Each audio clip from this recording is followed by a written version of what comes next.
ओम नमो नारायण।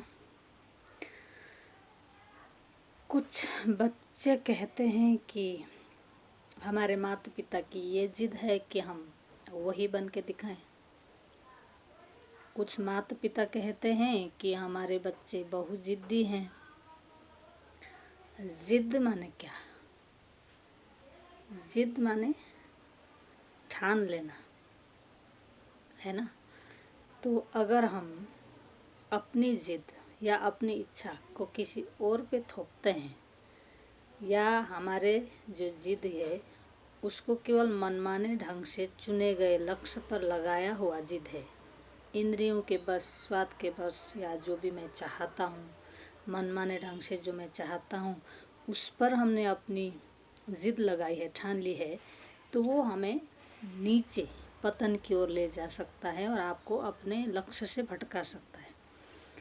लेकिन अगर आपने, चाहे पेरेंट्स हो, बच्चे हो या एक साधक हो, भक्त हो, कोई भी, अपने लक्ष्य को अपनी विवेक और बुद्धि द्वारा चुन करके निर्धारित किए हुए लक्ष्य पर या उस मार्ग पर चलने की अगर हमने ठान ली या उस पर हमने उस लक्ष्य को पाने के लिए अगर जिद किया है तो फिर हमें वो ऊपर उठा सकता है। हम उसी से बहुत महान बन सकते हैं। हमारे सनातन धर्म के अंतर्गत एक उपनिषद की कथा आती, एक छोटे से जिद्दी बालक या एक जिद्दी पिता की, जो कठोपनिषद में है। उनके पिता नचिकेता छोटे से बालक होते हैं, उनके पिता का नाम बाजश्रवा, ऋषि बाजश्रवा। उन्होंने ठान ली थी कि जो भी चीज़, जो भी वस्तु मेरे अधिकार के अंतर्गत है मैं उस सब कुछ दान कर दूंगा। संकल्प ऐसा था, लेकिन दान उन वस्तुओं का कर रहे थे जो किसी काम के नहीं। बूढ़ी गायें जो दूध नहीं दे रही हैं या कोई रोगी है, ऐसे ऐसे चीज़ों को जो अनुपयोगी है मेरे लिए, ऐसी चीज़ों का वो दान कर रहे थे। तो उनके पुत्र नचिकेता छोटे से बालक हैं, वहाँ अधिकार है उनका पूछने का। उन्होंने पूछा कि पिताश्री ये आप क्या कर रहे हैं? तो उन्होंने, बाजश्रवा जी ने कहा कि मैं अपनी अधिकार, जिन पर मेरा अधिकार है उन वस्तुओं का दान कर रहा हूँ। तो उन्होंने बोला कि अधिकार तो मुझ पर भी है आपका।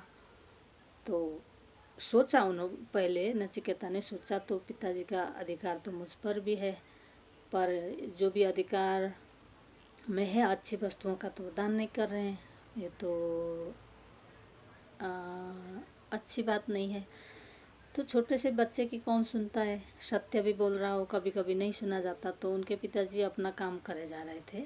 फिर उनके बच्चे ने 2-3 बार 4 बार जिद करके पूछा कि आप मुझे किसको देंगे, क्योंकि मुझ पर भी आपका अधिकार है, पिता होने के नाते मैं आपका पुत्र हूँ। तो उन्होंने कहा, 3 बार 4 बार पूछ रहे थे बच्चे की और उन्होंने प्रश्न का ध्यान नहीं दिया और उन्होंने बोल दिया कि मैं तुझे मृत्यु को दे देता हूँ, जा। तो उन्होंने अपने पिता की आज्ञा समझा। पहले तो ये पिता की आज्ञा समझ करके, एक पहला वो जिद्दी बालक था, वहाँ से चल पड़ा और जीते जी शरीर उन्होंने मृत्यु के देवता तक पहुँचे। ये कथा है, पर इससे बहुत अच्छी चीज़ें सीखने को, आत्मज्ञान सीखने को हमें दे दिया है ऐसे छोटे से बच्चे ने। तो अगर हमें जिद पकड़नी है तो क्यों नहीं नचिकेता की जैसे जिद को पकड़े हम। उन्होंने आज्ञा पालन के लिए गए यमराज के द्वार पर, 3 दिन 3 रात भूखे दरवाजे में खड़े रहे और यमराज जी से 3 प्रश्न पूछा है। तो 3 दिन भूखे रहने से यमराज जी प्रसन्न होकर के उनको 3 वरदान देने को कहते हैं। तुम 3 वरदान मांगो नचिकेता। तो 3 वरदानों में से पहला वरदान तो यही था कि जब मैं यहाँ से घर लौटूं तो मेरे पिता का क्रोध जो है वो शांत हो जाए। दूसरा, अग्नि विद्या का ज्ञान दीजिए ताकि मैं संसार के लोगों का उद्धार कर सकूं। और तीसरा, जन्म और मृत्यु का यह रहस्य हम आपसे जानना चाहते हैं। ये नचिकेता का प्रश्न थे, वो छोटे से बच्चे का।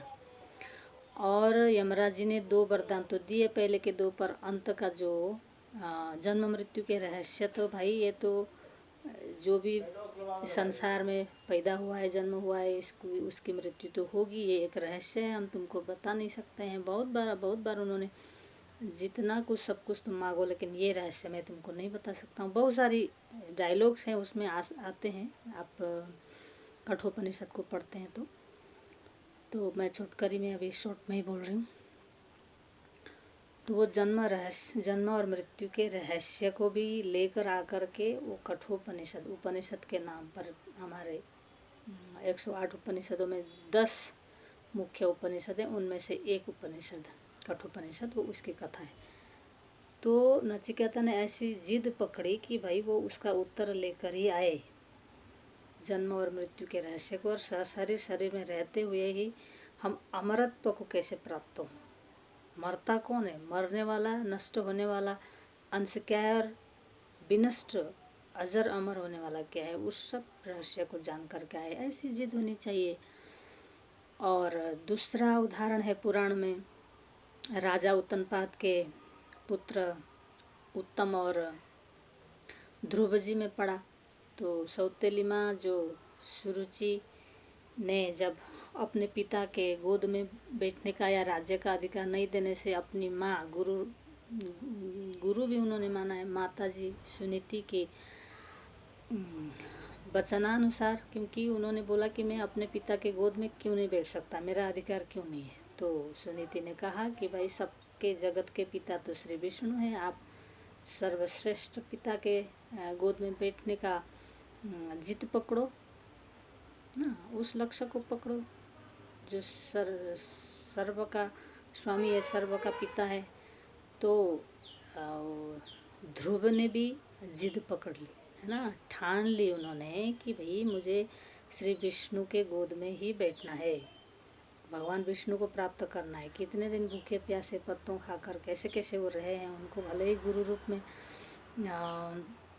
नारद जी आकर उनको मंत्र दिया है, तपस्याएं करी हैं उन्होंने, स्वयं भगवान विष्णु को प्राप्त किए। उसके बाद अपनी उस साधना के बल पर, उस जिद के बल पर, ठान लेने की वजह से वापस आकर फिर अपने राज्य का अधिकार भी मिला, अपने पिता का गोद भी मिला। तो ऐसी जिद पकड़े हम जो सत्य की ओर लेके जाता हो, जो मुझे कुछ अच्छा बनाता हो, जो मुझे कुछ बृहद बनाता हो, जो मुझे कुछ बड़ा बनाता हो। जो भी आप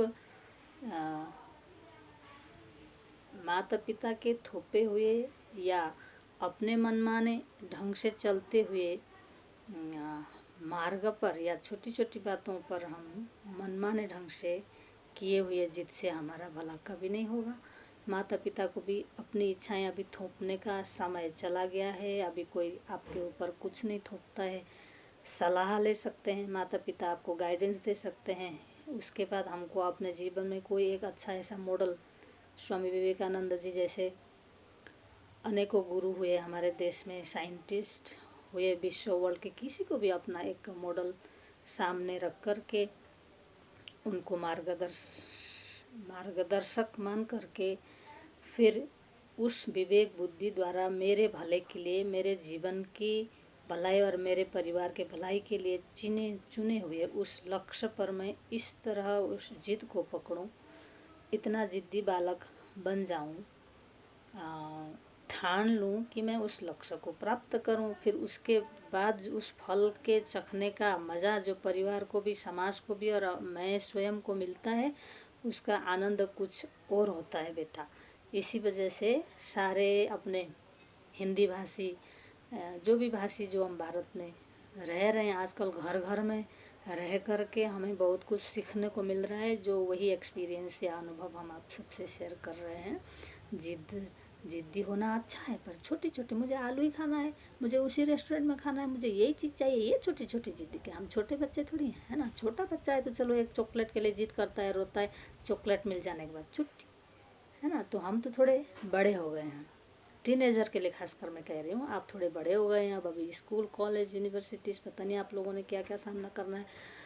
हाँ, उसके बाद मुझे नहीं लगता कि हर कोई इंस्टीट्यूट या जो भी बने हुए हैं आपके पढ़ने के लिए, वो हर कोई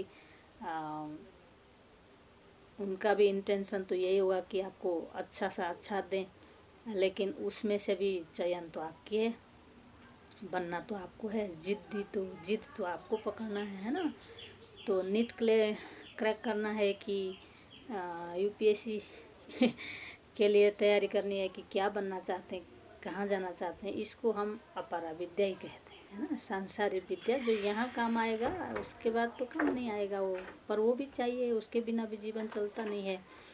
इसलिए व्यावहारिक पक्ष के लिए जो बनना चाहते हैं उसको भी, और अपने अंदर जो सुदृढ़ता से जो हमारे केंद्र में आत्मा है, प्रकाश है, ज्ञान है, उसको भी बनाए रखते हुए उस जिद को पकड़ के हम कुछ अच्छा बने, अच्छे बने, अच्छा करें, अपना भी भला करें, मेरे आसपास का सबका भी भला हो, है ना, अपने दोस्तों का भी भला चाहें। अगर एक व्यक्ति अच्छे से दृढ़ संकल्प जिद पकड़ के अच्छे रास्ते में चलता है तो दूसरे लोग भी आपको फॉलो करते हैं। इसीलिए जिद्दी बनना अच्छा है, लेकिन अच्छी चीज़ के लिए। ठीक है, आज के लिए इतना ही। हरे कृष्णा।